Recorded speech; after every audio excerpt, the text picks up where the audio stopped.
Joining us now for perspective, we've got Frank McKiernan, co-founder and managing partner at Third View Private Wealth. Frank, thank you so much for joining us today. All right, so let's talk about the records. The S&P 500, the NASDAQ hitting new records to close out the quarter. When you think about how things started to how they finished, was this unexpected to you?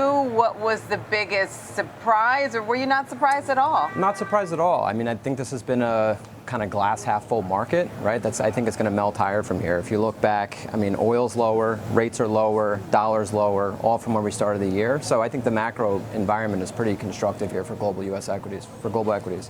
What gives you the confidence in that melt up? Is it the cash, the $7 trillion that's sitting on the sidelines that needs to be deployed, or is it something about the economic data? So earnings has been the biggest driver for us. If you look at earnings revisions breadth, which essentially is positive revisions minus negative revisions divided by the total, that is inflecting higher. So right after Liberation Day, that number was negative 25%. That number is now at negative 5%. So you've seen this strong inflection higher from a low base right after Liberation Day. That's coincided with this sharp rebound in equity. So we haven't been surprised to see that. The other thing is valuations. When you have valuations at 22 times like we do today, which have round tripped also from Liberation Day, it is very rare to see multiple compression when you have above average earnings per share growth with a Fed funds rate that is set to decline, which is Third View's base case for 2026. Okay, so that's your base case for 2026. Through the balance of the year, what direction are you expecting the Fed to take? Are you in the camp that sees 2 cuts this year? We do. We think 1 to 2 cuts this year based on how we see the evolving data. I think July, people were talking about the window potentially opening back up. We don't think that's going to be the case. The hard data just doesn't show it. We'll get a big jobs report this Thursday.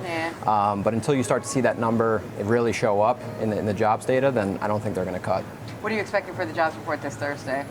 120. Okay, so consensus. Where consensus is 4.3%. That's why exactly. You're expecting that. Okay, let's talk about the risk to the melt up. What are you watching on that front? So I think the single biggest risk to the market today is higher interest rates. So if you've seen today, I think we're at 420 on the 10-year. At Liberation Day, we were at, call it 460, 470. That was kind of the tap on the shoulder from Scott Besson that said, okay, enough's enough. So the danger zone for us is 475 to 5% on 10-year yields.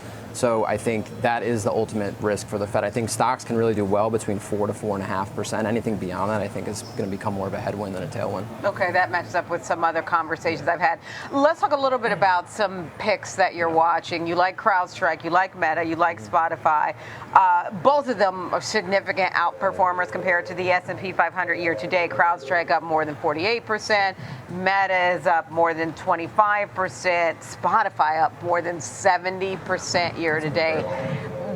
Why do you see the potential for more room to run in any of those names through the balance of the year versus just say flat performance? So I think the other thing to note for this year is the AI trade was hot in 22, 23. I think it took a little bit of a breather in 24, but it's back in full momentum. So a name like Meta is probably no surprise to your audience. That's been a top pick since the IPO. You have a business that's free cash flowing at $40 to $50 billion a year. It's a 25% free cash flow business, margin business. Growing top line revenues at 15 to 20% per year. Strong user retention and is a massive call option on Gen AI.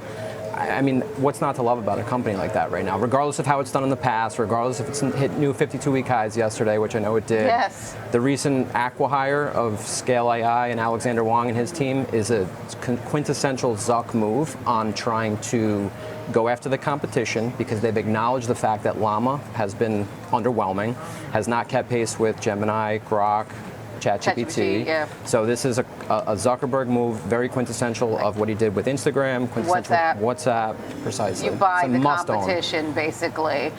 Does the price tag that he paid for Scale AI bother you at all? $14 billion. It's not the biggest acquisition they made, but it's up there. I think it's the second biggest acquisition. Yeah, it's a partnership. It's a commitment to spend. So it's not an acquisition, it's an acqui-hire. So he's bringing the team in to build a super intelligence team because that's been the thing. It's talents. You've seen that. Also him throwing $100 million at some of the OpenAI researchers. Lord, I'm like, I studied the wrong thing. Exactly. Exactly. So he's committed to this and becoming, and this may not be accretive to earnings, by the way, the Scale AI partnership for the next 5 or 6 years, by the way. So again, they don't need it. This is a core. This is funneling their core business. So I just think it's a must own name. What about CrowdStrike? Yeah, listen, we invest in secular growth companies, okay? So secular growth sectors, founder-owned and led businesses, so both of those would meet that criteria, and free cash flow compounders, as we want to see.